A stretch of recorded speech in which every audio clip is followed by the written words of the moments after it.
ताजमहल उर्दू भारत के उत्तर प्रदेश राज्य के आगरा शहर में स्थित एक विश्व धरोहर मकबरा और विश्व के 7 अजूबों में से एक है।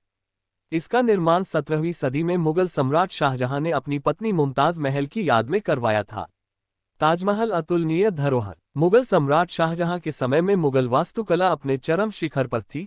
ताजमहल उन सभी वास्तुकलाओं के उदाहरण में सर्वप्रसिद्ध है। ताजमहल मुगल वास्तुकला का उत्कृष्ट नमूना है। इसकी वास्तु शैली फारसी, तुर्क, भारतीय और इस्लामी वास्तुकला के घटकों का अनोखा सम्मिलन है। सन 1983 में ताजमहल यूनेस्को विश्व धरोहर स्थल बना। इसके साथ ही इसे विश्व धरोहर के सर्वत्र प्रशंसा पाने वाली अत्युत्तम मानवीय कृतियों में से एक बताया गया। ताजमहल को भारत की इस्लामी कला का रत्न भी घोषित किया गया है। साधारणतया देखे गए संगमरमर की सिल्लियों की बड़ी बड़ी परतों से ढककर बनाई गई इमारतों की तरह न बनाकर इसका श्वेत गुंबद एवं टाइल आकार में संगमरमर से ढका है। केंद्र में बना मकबरा अपनी वास्तुश्रेष्ठता में सौंदर्य के संयोजन का परिचय देते हैं। ताजमहल इमारत समूह की संरचना की खास बात है कि यह पूर्णतया सममितीय है। इसका निर्माण सन 1648 के लगभग पूर्ण हुआ था। उस्ताद अहमद लाहौरी को प्रायः इसका प्रधान रूपांकनकर्ता माना जाता है। ताजमहल के निर्माण में लगभग 22 वर्षों का समय लगा। ताजमहल के पूरा होने के तुरंत बाद ही शाहजहां को अपने पुत्र औरंगजेब द्वारा अपदस्थ कर आगरा के किले में नजरबंद कर दिया गया था। शाहजहां की मृत्यु के बाद उन्हें उनकी पत्नी के बराबर में दफना दिया गया था। अंतिम 19वीं सदी होते होते ताजमहल की हालत काफी जीर्ण शीर्ण हो चली थी। उंगली से दाहिनी ओर इशारा युद्धकालीन सुरक्षा पैड बल्ली।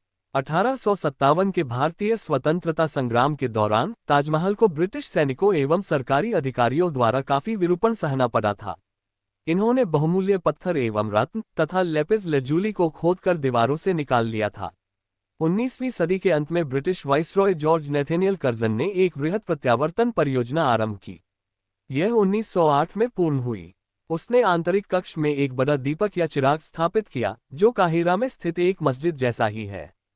इसी समय यहाँ के बागों को ब्रिटिश शैली में बदला गया था, वही आज दर्शित हैं। सन 1942 में सरकार ने मकबरे के इर्द गिर्द एक मचान सहित पैड बल्ली का सुरक्षा कवच तैयार कराया था। ये जर्मन एवं बाद में जापानी हवाई हमले से सुरक्षा प्रदान कर पाए। 1965 एवं 1971 के भारत पाकिस्तान युद्ध के समय भी यही किया गया था, जिससे कि वायु बमवर्षकों को भ्रमित किया जा सके। इसके वर्तमान खतरे वातावरण के प्रदूषण से हैं, जो कि यमुना नदी के तट पर है, एवं अम्ल वर्षा से, जो कि मथुरा तेल शोधक कारखाने से निकले धुएं के कारण है। इसका सर्वोच्च न्यायालय के निर्देशानुसार भी कड़ा विरोध हुआ था। 1983 में ताजमहल को यूनेस्को विश्व धरोहर स्थल घोषित किया गया। ताजमहल के अंदर मुगल सम्राट शाहजहां की पत्नी मुमताज महल की कब्र है। ताजमहल मुगल सम्राट शाहजहां ने अपनी पत्नी मुमताज महल की याद में बनवाया था। ताजमहल के अंदर मुमताज महल की कब्र मुख्य गुंबद के नीचे है। ताजमहल को 1632 में बनवाना शुरू किया गया था और 1643 में बनकर तैयार हुआ था। ताजमहल को बनाने में करीब 20,000 कारीगरों ने काम किया था। ताजमहल को बनाने में हाथीदांत सफेद संगमरमर का इस्तेमाल किया गया था। ताजमहल को बनाने में अर्धकीमती पत्थरों का भी इस्तेमाल किया गया था। ताजमहल को 1983 में यूनेस्को ने विश्व विरासत स्थल घोषित किया था। ताजमहल को 2007 में दुनिया के नए 7 अजूबों में चुना गया था। आगरा का किला एक यूनेस्को द्वारा घोषित विश्व धरोहर स्थल है। ये किला भारत के उत्तर प्रदेश राज्य के आगरा शहर में स्थित है। इसके लगभग 2.5 किलोमीटर उत्तर पश्चिम में ही विश्व प्रसिद्ध स्मारक ताजमहल मौजूद है। इस किले को कुछ इतिहासकार चारदीवारी से घिरी प्रासाद महल नगरी कहना बेहतर मानते हैं। ये भारत का सबसे महत्वपूर्ण किला है। भारत के मुगल सम्राट बाबर, हुमायूं, अकबर, जहांगीर, शाहजहां और औरंगजेब यहाँ रहा करते थे। वह यहीं से पूरे भारत पर शासन किया करते थे। यहाँ राज्य का सर्वाधिक खजाना, संपत्ति व टकसाल थी। यहाँ विदेशी राजदूत, यात्री व उच्च पदस्थ लोगों का आना जाना लगा रहता था, जिन्होंने भारत के इतिहास को रचा। यह मूलतः एक ईंटों का किला था, जो सिकरवार वंश के राजपूतों के पास था। इसका प्रथम विवरण 1080 ईशून्य में आता है, जब महमूद गजनवी की सेना ने इस पर कब्जा किया था। सिकंदर लोदी 1487-1517 दिल्ली सल्तनत का प्रथम सुल्तान था, जिसने आगरा की यात्रा की तथा इसने इस किले की मरम्मत 1504 ईशून्य में करवाई व इस किले में रहा था। सिकंदर लोदी ने इसे 1506 ईशून्य में राजधानी बनाया और यहीं से देश पर शासन किया। उसकी मृत्यु भी इसी किले में 1517 में हुई थी। बाद में उसके पुत्र इब्राहिम लोदी ने गद्दी 9 वर्षों तक संभाली, तब तक जब वो पानीपत के प्रथम युद्ध 1526 में मारा नहीं गया। उसने अपने काल में यहाँ कई स्थान, मस्जिदें व कुएं बनवाए। उंगली से दाहिनी ओर इशारा पानीपत के बाद मुगलों ने इस किले पर भी कब्जा कर लिया, साथ ही इसकी अगाध संपत्ति पर भी। इस संपत्ति में ही एक हीरा भी था जो कि बाद में कोहिनूर हीरा के नाम से प्रसिद्ध हुआ।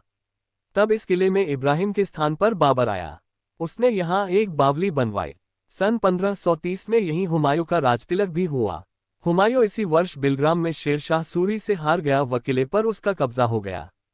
इस किले पर अफगानों का कब्जा 5 वर्षों तक रहा, जिन्हें अंततः मुगलों ने 1556 में पानीपत का द्वितीय युद्ध में हरा दिया। उंगली से दाहिनी ओर इशारा इसकी केंद्रीय स्थिति को देखते हुए अकबर ने इसे अपनी राजधानी बनाना निश्चित किया व सन 1558 में यहाँ आया। उसके इतिहासकार अबुल फजल ने लिखा है कि यह किला एक ईंटों का किला था जिसका नाम बादलगढ़ था। ये तब खस्ता हालत में था व अकबर को इसे दोबारा बनवाना पड़ा, जो कि उसने लाल बलुआ पत्थर से निर्माण करवाया। इसकी नींव बड़े वास्तुकारों ने रखी। इसे अंदर से ईंटों से बनवाया गया व बाहरी आवरण हेतु लाल बलुआ पत्थर लगवाया गया। इसके निर्माण में 14,44,000 कारीगर व मजदूरों ने 8 वर्षों तक मेहनत की। तब सन 1573 में ये बनकर तैयार हुआ। अकबर के पौत्र शाहजहां ने इस स्थल को वर्तमान रूप में पहुंचाया। ये भी मिथक है कि शाहजहां ने जब अपनी प्रिय पत्नी के लिए ताजमहल बनवाया, वह प्रयासरत था कि इमारतें श्वेत संगमरमर की बने जिनमें सोने व कीमती रत्न जड़े हुए हों। उसने किले के निर्माण के समय कई पुरानी इमारतों व भवनों को तुड़वा भी दिया, जिससे कि किले में उसकी बनवाई इमारतें हों। उंगली से दाहिनी ओर इशारा अपने जीवन के अंतिम दिनों में शाहजहां को उसके पुत्र औरंगजेब ने इसी किले में बंदी बना दिया था। एक ऐसी सजा जो कि किले के महलों की विलासिता को देखते हुए उतनी कड़ी नहीं थी। ये भी कहा जाता है कि शाहजहां की मृत्यु किले के मुसम्मन बुर्ज में ताजमहल को देखते हुए हुई थी। इस बुर्ज के संगमरमर के झरोखों से ताजमहल का बहुत ही सुंदर दृश्य दिखता है। उंगली से दाहिनी ओर इशारा ये किला 1857 का प्रथम भारतीय स्वतंत्रता संग्राम के समय युद्धस्थली भी बना, जिसके बाद भारत से ब्रिटिश ईस्ट इंडिया कंपनी का राज्य समाप्त हुआ व एक लगभग शताब्दी तक ब्रिटेन का सीधे शासन चला, जिसके बाद सीधे स्वतंत्रता ही मिली। आगरा किले का भीतरी विन्यास और स्थल। उंगली से दाहिनी ओर इशारा अंगूरी बाग 85 वर्ग मीटर ज्यामितीय प्रबंधित उद्यान। उंगली से दाहिनी ओर इशारा दीवान ए आम में मयूर सिंहासन या तख्ते ताव स्थापित था। इसका प्रयोग आम जनता से बात करने और उनकी फरियाद सुनने के लिए होता था। उंगली से दाहिनी ओर इशारा दीवान ए खास का प्रयोग और उसके उच्च पदाधिकारियों की गोष्ठी और मंत्रणा के लिए किया जाता था। जहांगीर का काला सिंहासन इसकी उंगली से दाहिनी ओर इशारा विशेषता थी। उंगली से दाहिनी ओर इशारा स्वर्ण मंडप बंगाली झोपड़ी के आकार की छतों वाले सुंदर मंडप। उंगली से दाहिनी ओर इशारा जहांगीरी महल अकबर द्वारा अपने पुत्र जहांगीर के लिए निर्मित। उंगली से दाहिनी ओर इशारा खास महल श्वेत संगमरमर निर्मित। यह महल संगमरमर रंगसाजी का उत्कृष्ट उदाहरण है। उंगली से दाहिनी ओर इशारा मछली भवन तालाबों और फव्वारों से सुसज्जित पूर्व जननखाने के उत्सवों के लिए बड़ा घेरा। उंगली से दाहिनी ओर इशारा मीना मस्जिद एक छोटी मस्जिद। उंगली से दाहिनी ओर इशारा मोती मस्जिद शाहजहां की निजी मस्जिद। उंगली से दाहिनी ओर इशारा मुसम्मन बुर्ज ताजमहल की तरफ उन्मुख आलिंद छज्जे वाला एक बड़ा अष्टभुजाकार बुर्ज। उंगली से दाहिनी ओर इशारा नगीना मस्जिद आलिंद बराबर में ही दरबार की महिलाओं के लिए निर्मित मस्जिद, जिसके भीतर जनाना मीना बाजार था जिसमें केवल उंगली से दाहिनी ओर इशारा महिलाएं ही सामान बेचा करती थी। उंगली से दाहिनी ओर इशारा नौबत खाना जहां राजा के संगीतज्ञ वाद्ययंत्र बजाते थे। उंगली से दाहिनी ओर इशारा रंग महल जहां राजा की पत्नी और उपपत्नी रहती थी। उंगली से दाहिनी ओर इशारा शाही बुर्ज शाहजहां का निजी कार्यक्षेत्र। उंगली से दाहिनी ओर इशारा शाहजहां महल एल शाहजहां द्वारा लाल बलुआ पत्थर के महल के रूपांतरण का प्रथम प्रयास।